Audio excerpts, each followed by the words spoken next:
I'm Randy. I'm an alcoholic. Randy. I am alcoholic, and I have a disease called alcoholism. I really like distinguishing that today because the alcoholic in me has become allergic to alcohol. That's what that means. That's what it means to be alcoholic, that I have an allergic reaction when I take alcohol in my system. And the reason that happened is because I used alcohol as a medicine to treat what was wrong with me over and over and over again until my body became allergic to alcohol. So I can no longer take the medicine that I need to treat the disease that I have. They call the disease that I have alcoholism.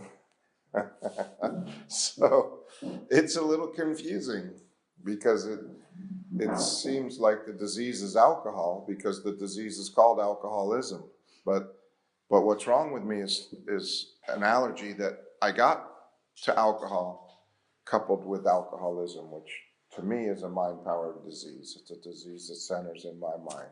It's a disease that talks to me in my own voice. It's a self-talking power that runs my life in the day that I'm in, and I do whatever it says.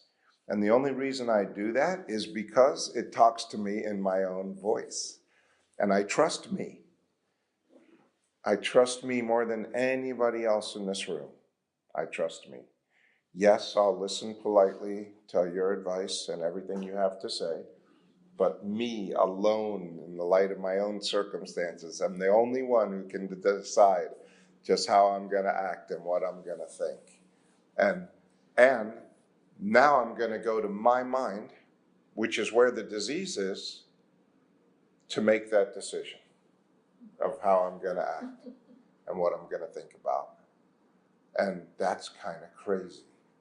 I'm going to the problem to solve the new problems that are popping up every moment. And so my track record is I am not very sane. I don't come up with good decisions. They talk about, having a bad picker. I pick bad relationships. I pick bad bosses. I pick bad everything. And that's not really true. That's a fantasy that I have a bad picker. What I have is a disease that talks to me in my own mind, and that disease is also unsatisfiable, fault-finding, and opinionated, and it's always in a hurry, and it's easily frustrated, and it can't stand the word no. So that's what I'm up against. And with an unsatisfiable mind, it's impossible to be okay in this moment, because even when I get exactly what my mind tells me is what I want to be okay in this moment, I have a character and a mind and an unsatisfiable mind that even when I get exactly what I said I wanted, I don't want that anymore. I need that and something else, or I don't even want it anymore. I'm like, what did I do that for? That didn't make me happy, because nothing makes me happy, because I have a character that's always going to be happy when I get there, wherever there is. And there's always a there. There's always a there. There's always one there that's more important than all other theirs. And when I get there, then as soon as I get there, all the other theirs start screaming, well, what about here? What about over here? We got to go over here. And so there is no satisfaction. There's no joy. There's no happiness. There's no peace in this moment as an alcoholic with alcoholism. I'm constantly restless, irritable, and discontent. And when I get in enough emotional pain because of all this irritability and unsatisfiable fault-finding mind, when I get in enough pain, I have to do something to kill the pain. And there's only a couple options left for me. Like, I don't really see alcohol as an option because it didn't work the last 200 times I tried it. It just didn't work. And so for me, it really seems like suicide is really the way to go. This point forward. That will save me a long, drawn out, slow, terrible, unhealthy, disgusting, by myself death.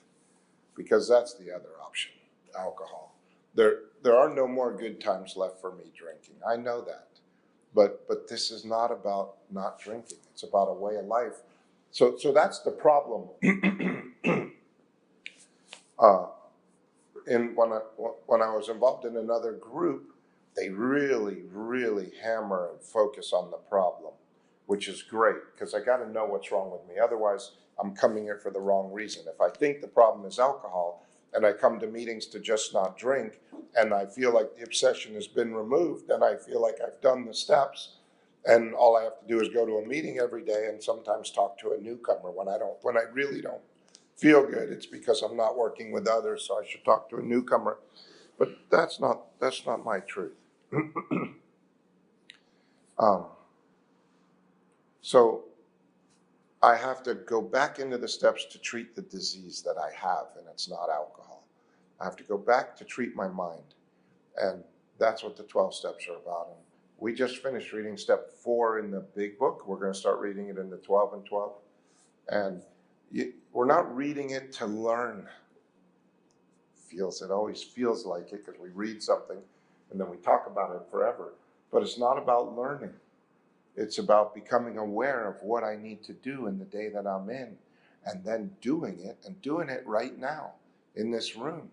So as the steps go, step 1, I admit complete defeat. On my own, I'm a complete defeat at being okay in this moment on my own power. If I talk to myself, I am not going to be okay now. There's going to be something wrong. I don't like the room. I don't like the noise that the refrigerator's making. I don't like the talking outside.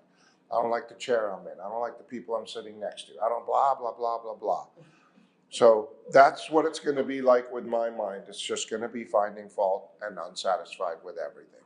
So when I can admit complete defeat and I stand ready to do anything which will lift my merciless obsession, I get to walk into step 2 and ask this power to be with me right now. I rightly relate myself. It's the biggest if in the whole program. The biggest if is God will restore me to sanity if I rightly relate myself to it right now. Right now. So am I willing to rightly relate myself to my higher power? Could you be with me? Could you help me? Could you help me to be the man you want me to be? I know, I say exactly the same thing every week. But I don't know what else there is to talk about. There's the first 3 steps, and if I'm not in line with the first 3 steps, there are no other steps. There is no life.